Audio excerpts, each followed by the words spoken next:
I went to see my doctor, and I don't know, honestly, if she knew something was going on or if she just really wanted me to have my mammogram done that day, but she made sure that I went straight downstairs and had my imaging done that same day.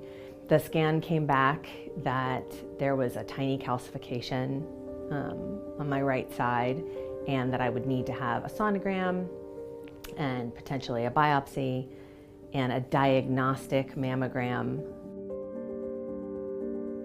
I definitely knew something was going on, and I knew there was going to be some more steps. I went to my biopsy, and at the time I had also felt a lump on my left side. So I had to go basically back to the drawing board with my doctors and say, hey, there's something on this side too. And they listened to me, and we scheduled another sonogram and another biopsy, which showed that I had cancer on both sides. I had 2 different kinds of cancer on one side. When you find out you have cancer on both sides, there is only one option, and that is to have a bilateral mastectomy. So that was the that was the future that that I was facing. We didn't want to scare anybody until we knew. But I sat at baseball games and thought, soak it all in. Spend as much time as you can, because who knows what's going to happen. I had no idea if I was going to be around to see them continue to do those things and to get to be their mom.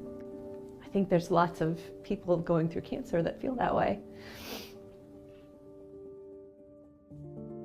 I didn't just want to survive. I wanted to thrive afterwards. I was not going to let my life be defined by the fact that I had breast cancer. It was going to be something that we were going to take care of and get through. And I went through several rounds of testing after that. There was an oncotype testing. They wanted to see how many people with my kind of cancer and my kind of surgery would benefit from either chemotherapy or radiation. And the good news was that I scored very well on those tests and didn't have to have either of those. I take an oral chemotherapy, and I will for the next 10 years. And then 6 months later, I had my reconstruction. And you know, reconstruction is sort of about making you feel whole again, about completing the process. And I'm very, very grateful to my surgeons, my doctors. I feel like they stayed with me every step of the way, told me what was going to happen. We had a plan the entire time. I had some issues with my range of motion. They said, you know, PT is part of this process and they'll be able to help you. And the truth is that I didn't understand how I was not going to be able to lift my arms over my head. That didn't seem normal to me. And so I thought something was wrong with me. And they were like, nothing is wrong with you. This is part of the process, and you need to retrain your lymph nodes and your body to do what they need to do and to be able to move the way that you want to move.